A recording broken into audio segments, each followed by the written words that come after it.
If you've ever dealt with burnout, you know that it is terrible. If you haven't, count yourself lucky. Unfortunately, it's probably coming for you sometime if you keep building your own stuff. It happens to everybody, it's totally normal. I'm here to give you a couple ways that you can deal with it.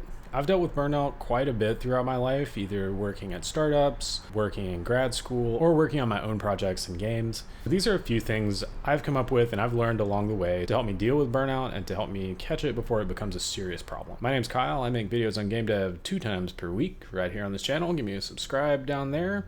Let's jump into burnout. The first thing you have to do to be able to deal with burnout is to learn to recognize it. Unfortunately, recognizing burnout can be a little tricky because the symptoms of burnout are sneaky. They sneak up on you without you really knowing it. You think you might be tired, and the next thing you know, your brain stops functioning and you feel terrible. So what are those symptoms really?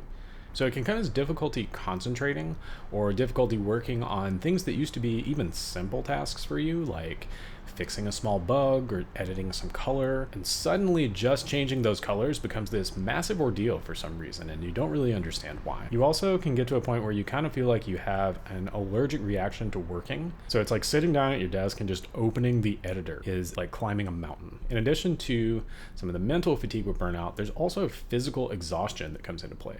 You'll feel like you're tired all the time. You wake up in the morning even after you've had a lot of sleep and you just don't have any energy. It can be tempting to just down caffeine one after the other and soldier on through that, but it won't work in the end. It will fall apart. The longer you push it out, the worse it falls apart. Another way to recognize when you're starting to feel burnout can be from other people, because you're going to get salty a lot. If you're just salty at everything, maybe your dog barks in the background and suddenly you just like lose all of your thought completely and you can't do anything, that can be a sign that you're getting a little salty. If you have teammates or you live with a partner or roommates or something like that, they'll probably call you out on it when you're getting salty at some point. It can be a little tough to be self-reflective about that sometimes, especially when you're in the midst. Other people usually come in and check you on. So last tip for me for ways to recognize burnout is that it starts to become frustratingly difficult for you to come up with new ideas. So you sit down and let's say you have a problem that you're working on and you just cannot come up with any new ideas on that. And it's really frustrating because you know you've done it before. You know you've come up with those ideas easily before.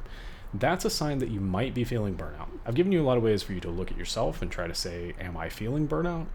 But how do you deal with it? Here's a couple ways that you can prevent burnout if you can recognize it early enough and you can kind of control it. First way that you can look at preventing burnout is to just take a break. So force yourself to take breaks when you're working. Don't just sit at your desk and hammer out some code for 8 hours in a row, because that is a great way to lead to burnout if you keep doing it over time. Something I like to do is set a timer when I'm working. So I'll set a 25-minute timer, focus for those 25 minutes, and then I'll go take a break. And I can repeat that throughout an entire day almost. Sometimes though, just taking that short break doesn't help you. You need to take a little bit of a longer break. So what I like to do sometimes is just to go out to a coffee shop or go to a park and sit and chill. I don't take my laptop with me. I intentionally don't look at my phone when I do that.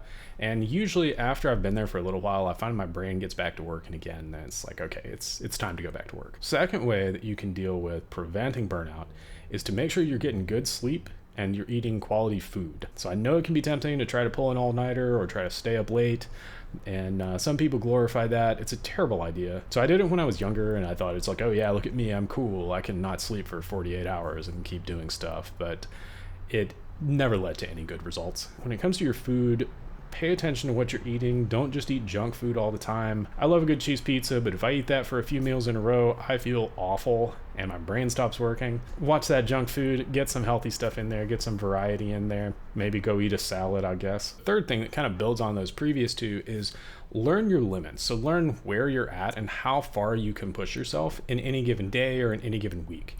That takes some time. It's a little different for everybody and you can change them over time. But the more you get to know yourself and the more you get to know what your limits are, the better you can prevent burnout and the more productive you're going to be in the long term. Number 4 way to prevent burnout is to build breaks into your projects. So I talked about taking breaks on a short-term basis throughout your day, but also make sure that you are celebrating things when you hit a milestone. So if you release a game, go out and celebrate. Do something fun. Give yourself a break. If you release your demo, go celebrate.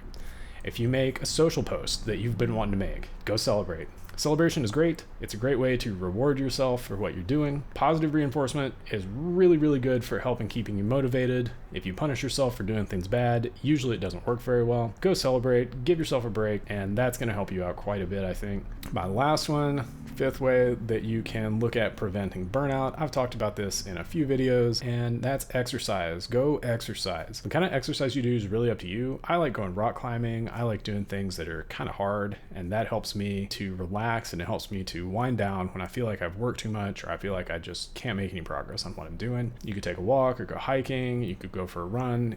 Anything like that that gets you out and gets you moving, get some exercise in there, can really help your brain a whole lot and help you relax so that you prevent burnout.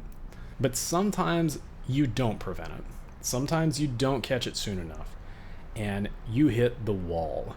And it is a wall. I'm talking you can be physically ill.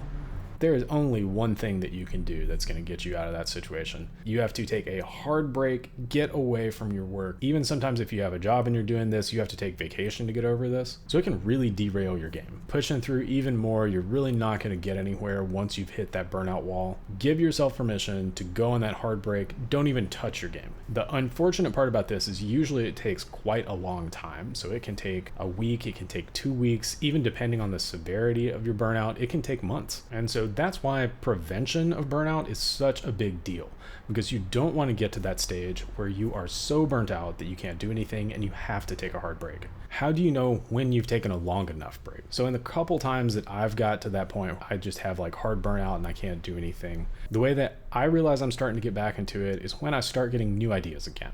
That's how I know that I'm getting a little better. And that's how I know that, okay, cool, things are looking up. At this point though, it can be really tempting to just jump back into it, but you really need to wait a little bit longer. You need to be almost hungry to get back to your game and hungry to get back to working on it.